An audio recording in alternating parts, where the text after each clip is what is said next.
Don't do that, please. Don't do that, please." He stood near enough to sense her breath become slow. His hand went toward the blanket.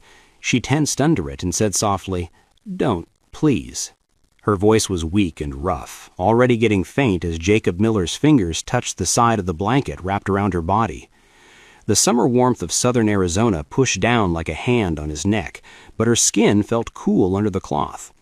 Jacob stopped halfway through raising the blanket, his breath caught somewhere between anger and shock. She was resting on the back of a wagon, stopped in full sun, the wood under her dark with old sweat and newer blood. Her face was light, lips split, freckles showing out like marks on white paper. When the blanket moved, he saw bruises growing along her leg, yellow and purple, some new, some older, all of them put by a hand that didn't care if she survived. The shape of her stomach was impossible to ignore. She was expecting a child far enough along that no one could act otherwise, and still, someone had left her out here like cargo. Jacob's hand gripped tighter, not on the blanket, but on the anger climbing up his back. He'd come to Tombstone that morning to finish paperwork, brand check, nothing more than a rancher doing what the area required if a man wanted to move cattle without issues. Deputy Elias Brandt had smiled thinly, tapped the star on his chest, and said checks were done at home now, since thieves were getting brave. Jacob had followed because fighting with a badge in this land usually cost more than it saved. Now he stood in a dirt yard behind a small house at the edge of town, looking at a woman who seemed like she'd been punished for living. Her fingers grabbed his sleeve, weak but urgent. "Don't do that," she said softly again, quieter this time, like the words were heavier than she was. Jacob looked toward the house, then toward the road, then back at her.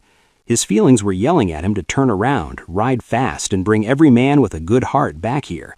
But she shook her head slow and careful, like even moving too much might break something inside her. "If you make noise," she said, "if you call anyone, it'll be worse when you're gone." That sentence hit harder than any warning Jacob had heard in the war. He'd seen men die loud and quick, but this was something different. This was a woman learning how to live quietly. Jacob eased the blanket back into place, not because she asked, but because he couldn't stand seeing more. Her eyes stayed on his face, searching it, checking whether he was the kind of man who would hear or the kind who would decide for himself. He swallowed, tasting dust and something sour. "What happened to you?" he asked, voice low and steady like you'd use on a scared horse. She didn't answer right away. A fly landed on her cheek and she didn't have the energy to shoo it. That's when Jacob noticed the rope tied to the wagon axle. It wasn't for pulling. It was short, knotted, and rubbed raw where it had been pulled tight. Something in his chest changed, slow and risky. Deputy Elias Grant stepped out onto the porch, hat tilted back, hands relaxed like this was all completely normal. "Mornin', Miller," he said, easy as talk over coffee. "Check's almost done?" Jacob didn't look at him. He kept his eyes on the woman. She closed hers when she heard her husband's voice. Elias Grant walked closer, boots crunching on gravel, and rested a hand on the wagon rail. "She's ill," he said, shaking his head like it was a bother he'd been stuck with. "Condition like that makes a man question." Jacob finally turned. "Question what?" he asked. Elias smiled, and the smile didn't reach his eyes. "Whether a thing belongs to you," he said. The word stayed there, heavy with meaning. Jacob understood. Then this wasn't about control or anger or even harm for its own sake.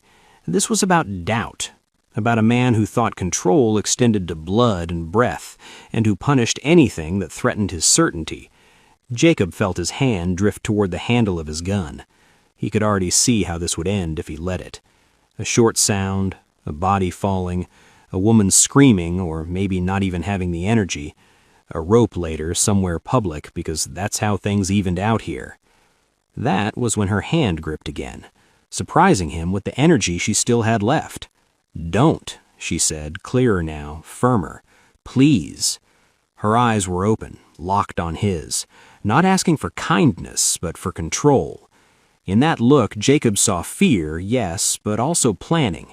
She wasn't asking him to save her honor. She was asking him not to make a choice that would ruin everything that came after. Elias watched the exchange, his jaw tightening, his smile fading. "You done lookin', Miller?" he said. Jacob straightened, measured. He nodded once like a man swallowing something sour. "Check's fine," he said. Elias chuckled, satisfied, and turned back toward the house. Jacob stayed where he was for a moment longer. The woman opened her eyes again. There was relief there, mixed with something darker. Sorrow, maybe, that this was the only way she knew to stay alive. Jacob mounted his horse and rode out of the yard without looking back, the sound of the wagon creaking behind him, following him down the road. The sun hadn't moved, but the day felt different now, heavier. He told himself he'd done the right thing. He told himself there would be another way. But as Tombstone came back into view, he didn't ride in like a man looking for a fight. He rode past the noise, past the lamps, and kept going. He didn't want Grant seeing him go straight to the sheriff while the bruises were still fresh in his mind. One question settled in his mind, sharp and unforgiving. When the law is the one holding the rope, how far can a man go to save a life, without losing his own soul? Jacob didn't slow his horse until Tombstone was a good distance behind him. The road stretched out flat and pale, heat rolling off it in waves, the kind of heat that made a man second-guess every thought he had. He kept seeing her face, not the bruises first, though those stayed with him, but the way she looked at him when she said please. That wasn't fear alone. That was a woman doing math in her head, counting how many ways the day could still end badly and choosing the one that hurt the least. Jacob had lived long enough to recognize that look. He'd seen it on men in uniform who knew the charge would fail but went anyway. He'd seen it on ranch workers who stayed quiet because a loud truth would cost them their job. Still, it sat wrong in his gut. He reached his ranch near the San Pedro River by mid-afternoon. The cottonwoods barely moved, even the wind too tired to argue with the sun. Jacob unsaddled slowly. His joints reminded him he was no longer young, then stood there longer than necessary, staring at nothing. He told himself to let it go. He told himself she wasn't his responsibility. He told himself that stepping into another man's house and another man's marriage, and especially one with a badge, was how decent men got buried. But the words didn't stick. That night, sleep came in short stretches. Every time he closed his eyes, he saw the rope tied to the wagon axle. He saw how careful she'd been with her breath. He saw the way Deputy Grant smiled, like a man who'd already decided how the world worked and saw no reason to change it. By morning, Jacob knew he wasn't done with this, even if he didn't yet know what done looked like. Jacob had learned something about towns like Tombstone. A man could get himself killed two ways. He could draw fast, or he could talk too much, so he kept his questions small and his eyes wide. He made himself useful in places where men let their guard down. He bought around. He didn't drink. He listened to the way people said Grant's name and the way they avoided saying it at all. It wasn't fear like a snake fear. It was the tired kind, the kind folks carry when they've complained before and nothing changed. On the road to Benson, the heat followed him like a debt, and the empty land reminded him what the area did to anyone who fell behind. And he kept thinking about that rope on the axle, not because it was dramatic, because it was practical. A man like Grant didn't tie a rope for show. He tied it because it worked. Jacob told himself he was only gathering facts, but his hands kept tightening on the reins every time he imagined her trying to breathe under that blanket.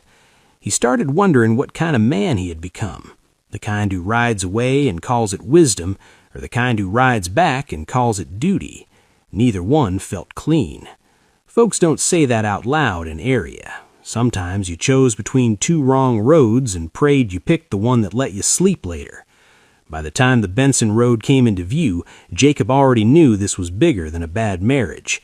A bad man could bruise one woman. A bad system could bruise a whole town. The next day he rode into Benson, not in a hurry, not like a man chasing trouble, but like someone with business that couldn't be ignored. Benson was quieter than Tombstone. Less noise, fewer eyes that asked questions for sport. He stopped at a small boarding house near the tracks, the kind of place where folks passed through and didn't always leave their stories behind. The woman who ran it looked him over once, then poured him coffee without asking. "He looked like a man who slept poorly," she said. He smiled thin. "I'm getting good at that." He asked casual questions, nothing sharp. Had she seen a young woman come through a few months back? The woman squinted a moment, then finally said her name. Sarah. Brown hair, light eyes. Carrying herself carefully, the woman hesitated just long enough to answer the question. "Stayed a short while," she said. "Worked in the kitchen. Quiet type. Left looking worse than she arrived." That was enough. Jacob thanked her and stepped back outside. The pieces started to line up, steady and clear that night. Back at the ranch, Jacob did not sit down to rest. He walked his corral with a lantern, checking gates that were already latched. He ran his hand along the fence post and felt fresh scrape marks like something had been dragged close then pulled away. It could have been nothing, could have been everything. That is how trouble works. It never announces itself. It just leaves small signs and waits to see who notices. He found his foreman by the tack room and asked one question. "Anybody been riding the South Line after dark?" The foreman shrugged and said no, not that he'd seen, but he would not meet Jacob's eyes when he said it. Jacob filed that away, too. A man doesn't look away unless he's hiding something or scared of something or both. Jacob took the sloppy brand mark he'd seen by the river and drew it on a scrap of paper, just a rough shape. Then he pulled out his own brand papers and compared the lines. Close, but not quite. That was the trick, a small change that could turn your cattle into somebody else's story. He thought about Grant's words. Paperwork can say whatever you need it to say. Back in the war, men called that strategy, and out here they called it law. He sat on his porch with a lantern low and heard a horse far off in the dark. Just one, not coming fast, just passing, like a man checking distance. Jacob never saw the rider, but he felt the message anyway. Grant was already reaching, already testing, already deciding how much Jacob would give up before he broke. That is when Jacob understood the real danger. Grant was not going to take one strip of land and stop. A man like that never stops. He keeps taking until somebody finally stands still and says no. And if Jacob was going to say no, he had to pick the moment, because one wrong moment would not just cost him his ranch, it would cost her life. Back at the ranch, Jacob checked his cattle, walked the fence line, did the things a rancher does when he's thinking hard. He noticed a marker out of place near the riverbank, a brand burned sloppy, almost careless. It didn't belong to him, and it didn't belong to any neighbor he knew. That was when the other shoe dropped. Deputy Grant hadn't been checking for thieves, that he'd been laying groundwork. A man with a badge didn't need to steal outright. He just needed to blur the lines, make honest cattle look questionable, make honest men look guilty. Jacob realized then that the woman on the wagon wasn't just trapped by a husband. She was trapped by a system that had already decided her value. That afternoon, Jacob rode into Tombstone again. Careful this time. He kept his hat low, his mouth shut and his ears open. In the saloon, he heard Grant's name more than once. Not spoken kindly, not spoken openly either. A man who enforced rules different depending on who was paying. A man who liked his authority simple and his temper unchecked. Jacob sat with a beer he barely touched, listening. He laughed when it was expected. He kept his hands on the table. No reason to give Grant a show yet. When he left, he nearly ran into Grant himself just outside the door. The deputy looked him up and down. "Back so soon, Miller?" he said. Jacob shrugged. "Paperwork has a way of following a man." Grant smirked. "Funny thing about paperwork," he said. "It can say whatever you need it to say." Jacob nodded like he learned a long time ago when to keep his mouth shut. They parted without another word, but something had changed. Grant knew Jacob was thinking. Jacob knew Grant was watching. That evening, Jacob made a decision, and not a loud one, not a brave one, at least not yet. He decided to wait, to learn, to see where the cracks were before trying to force anything open, because charging in hadn't helped her yesterday, and it wouldn't help her tomorrow either. He sat on his porch as the sun dropped low, the sky turning the color of old copper. Somewhere, miles away, a woman lay under a blanket on a wagon, counting hours instead of dreams. Jacob lifted his cup, now filled with something stronger than coffee. "If you've made it this far," he said quietly, "stick with me a little longer. If these old stories are your kind of company, subscribe and stay with me. Settle in, take a sip of whatever's in your cup. Tell me what time it is, where you are, and where you're listening from. Because what happens next is where this story stops being simple and starts asking something back from the men who hear it." Jacob thanked him, gave him water for the ride back, and watched him go. That was Grant testing the fence, not the wood kind, the other kind. By noon, Grant arrived alone. No hurry, no badge talk, just a man riding up like he owned the dirt beneath Jacob's boots. They walked the herd together. Slow and quiet, Grant pointed out tracks that could have been anything. Jacob nodded like he was seeing it for the first time. They stopped near the river where the ground stayed soft while Grant crouched and brushed dirt aside with his hand. That brand again, the sloppy one. Funny thing, Grant said. Some of these marks are starting to look real questionable. Jacob felt the trap closing. He kept his voice even. Cattle move, brands blur. Happens every summer. Grant stood, dusting off his hands. Sure does. It'd be a shame if paperwork didn't match what's out here. He let that sit. Then he made the offer. Not loud, not threatening, just practical. A strip of land near the river. A signature. A quiet understanding. In return, Grant said he would make sure no one bothered Jacob. Not about the cattle, not about anything else. Jacob knew exactly what that meant. It meant the woman on the wagon would be allowed a doctor. It meant the rope might come off. It meant Grant would still sleep easy. Jacob asked for time. Grant smiled like a man already paid that night. Jacob poured himself a drink and stared at the paper Grant left behind. He thought of the war again. Orders that promised safety and delivered graves. He didn't like the bargain. He just liked the idea of her seeing a doctor more than he liked his own pride. By morning, he signed. In his head, that signature felt like finishing the problem. In his gut, it felt like stepping onto a trap he'd helped set for himself. He rode into town and handed it back without ceremony, and Grant barely glanced at it. "You did the right thing," he said. "Most men don't." Jacob rode away with the taste of ash in his mouth. 2 days later, the trouble came anyway. A ranch hand from downriver burst onto Jacob's land near dusk, said cattle were missing, said Grant and 2 others had been seen near Charleston the night before. By morning, the rumor was everywhere. Jacob Miller was mixed up and rustling.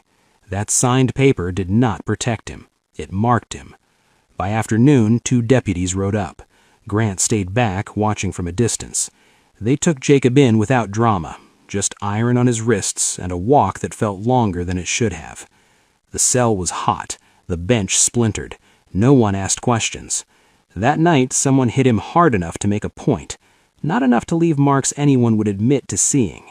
Jacob lay awake after, staring at the ceiling, thinking about the paper he had signed, thinking about how easy it was to believe you could buy peace from a man who never wanted it. While Jacob sat in the dark, the wagon came back out. Sarah was too weak to argue, but not too weak to notice patterns. Grant said it was fresh air. She knew it was control. The blanket went around her again. The rope stayed. She stared at the sky until her eyes burned. Later, she heard him inside, moving rough, cursing at nothing. The sound of a bottle set down too hard. Then the house went quiet. Sarah waited, breathing through the fire in her side, and eased off the wagon just enough to reach the open doorway. Her fingers closed on a ledger, left careless on the table, as if he'd forgotten anyone else in the world could read. She dragged it back inch by inch, hid it under the blanket, and froze when his boots creaked on the porch.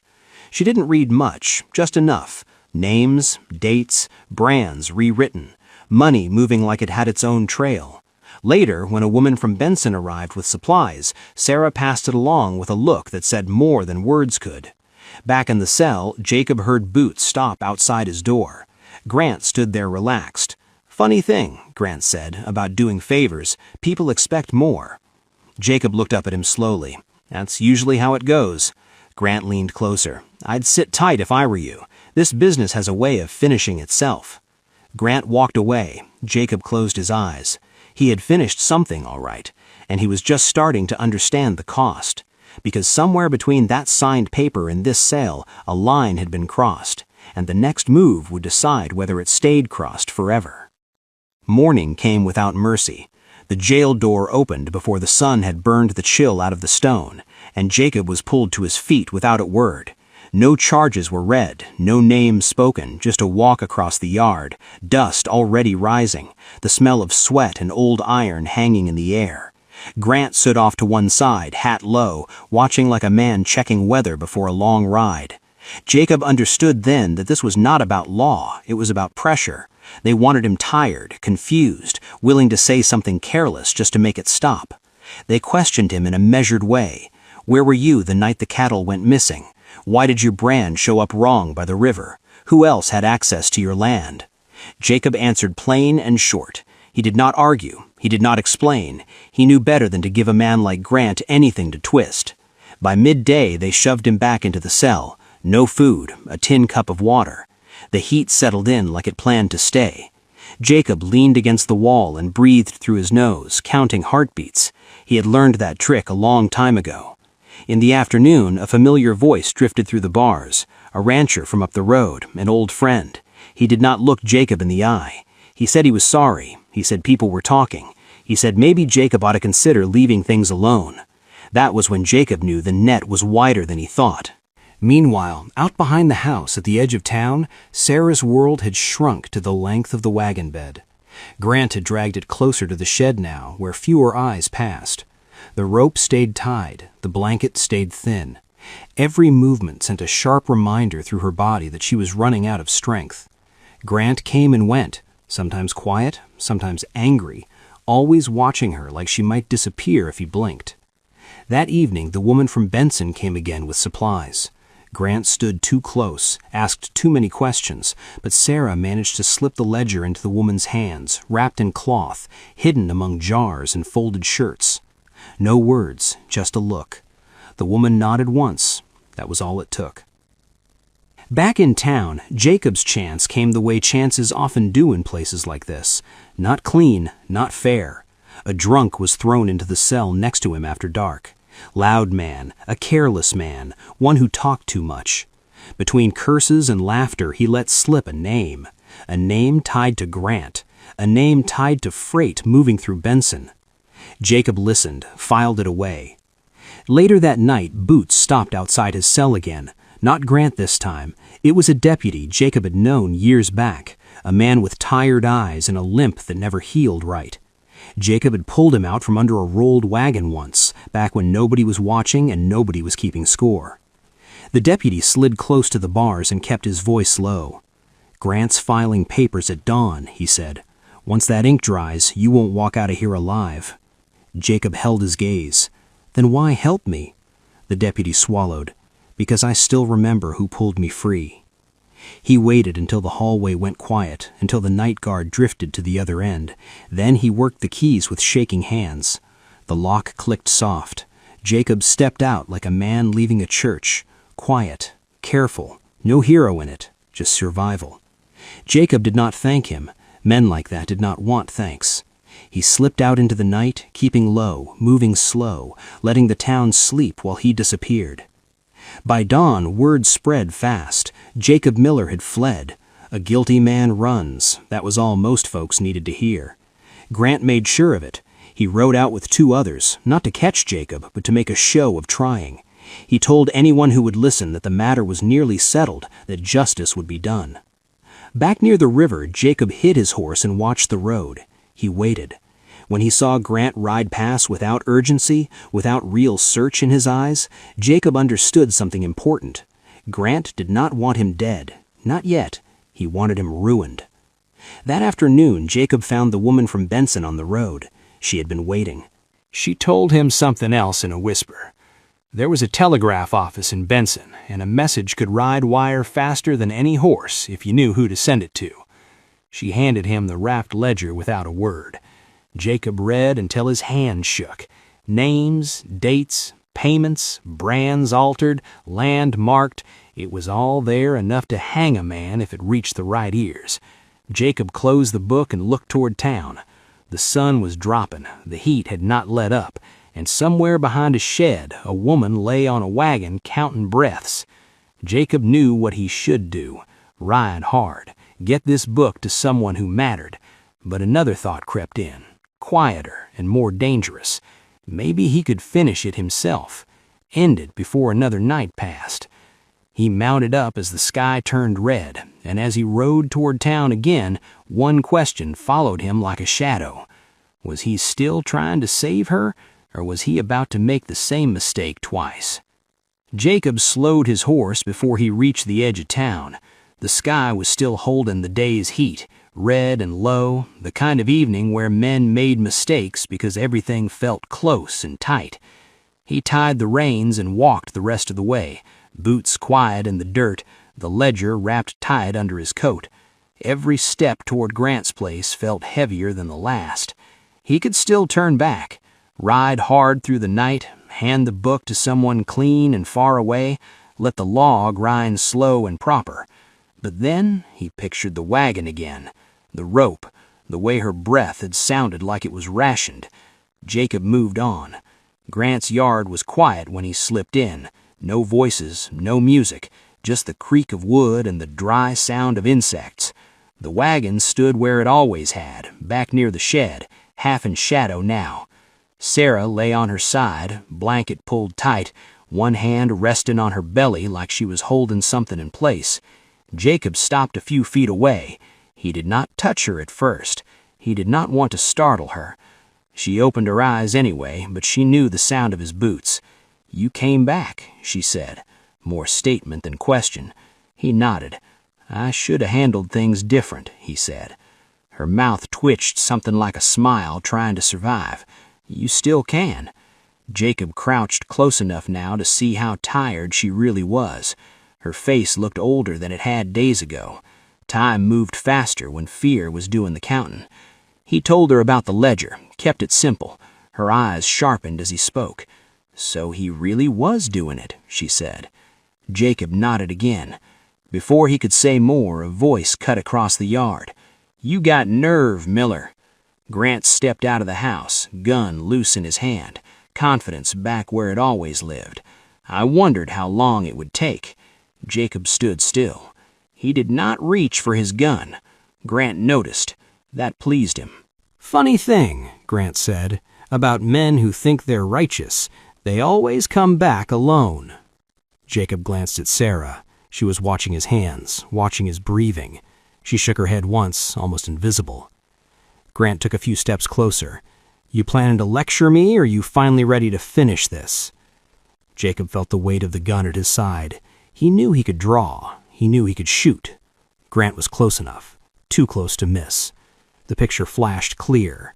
Dust, noise, then quiet. It would be over. That was when Sarah pushed herself up, pain written across her face. "Don't do that," she said. "Please." The words were barely louder than the insects, but they cut clean. Jacob froze. Grant laughed. "Hear that?" he said. "Even she knows when to stop." Sarah kept her eyes on Jacob. "If you do it," she said, "he wins anyway." Jacob understood. If he pulled the trigger, Grant became the victim, a deputy killed by a rancher. The ledger would vanish and the story would shrink, and she would still be alone, just in a different way. Jacob let his hand fall away from the gun. Grant's smile faded. "You think that makes you smart?" he said. "It makes you weak." Jacob did not answer. He stepped back, deliberate, careful, putting space between himself and the wagon. Grant watched him go, satisfied. "That's right," he said. "Run again." Jacob mounted his horse without hurry and rode out of the yard. Not fast, not slow, just steady. Grant did not follow. He did not need to, or so he thought.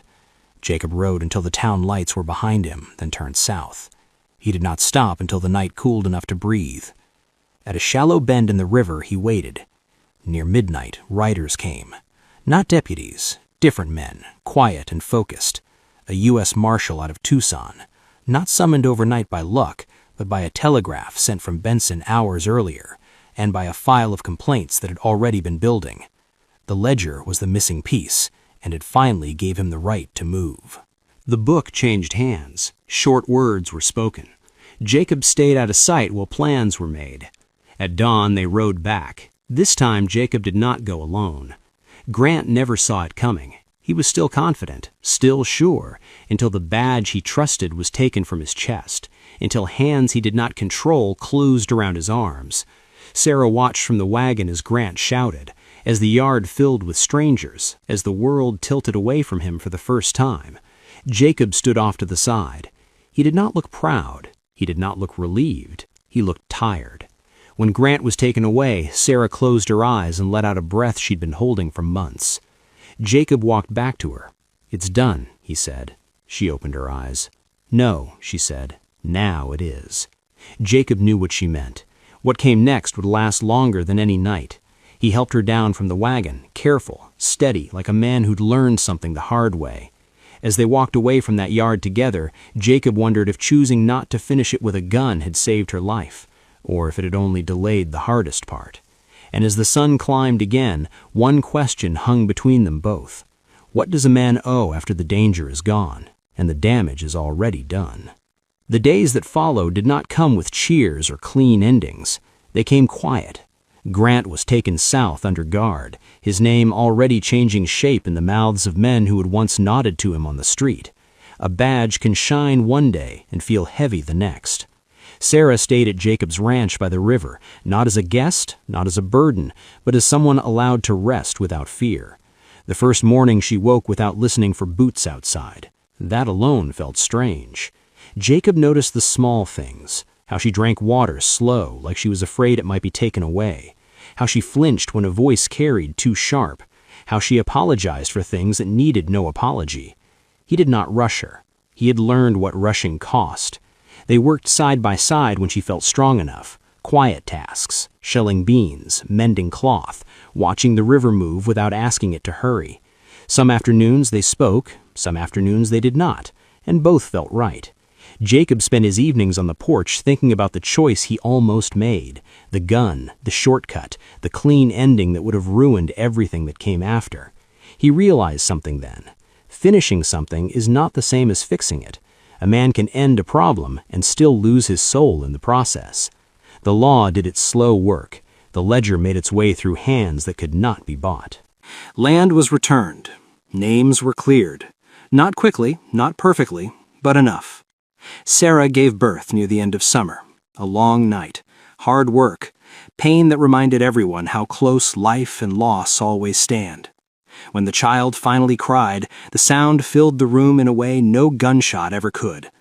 Jacob stood outside, hat in his hands, staring at the dark, breathing like he had just come up from deep water. Later, Sarah brought the baby to the window, did not say anything, just let him see. Jacob nodded once. That was all.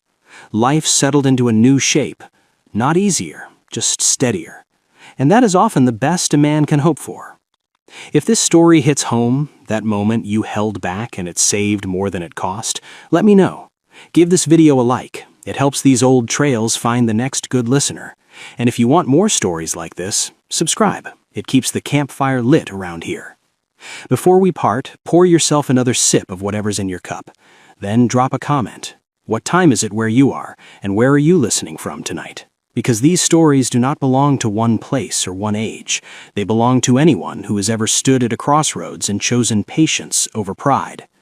Jacob never forgot the day he almost pulled the trigger. Sarah never forgot the day she asked a man to stop. Both of them lived better because of that moment. And maybe the next time you're standing in your own heat, feeling the pressure to end something the wrong way, you will remember this. Not every problem needs a fast ending. Some need a steady hand. Some need time. And some need you to walk away with your soul intact. That is not weakness. That is how a life gets built. One careful choice at a time.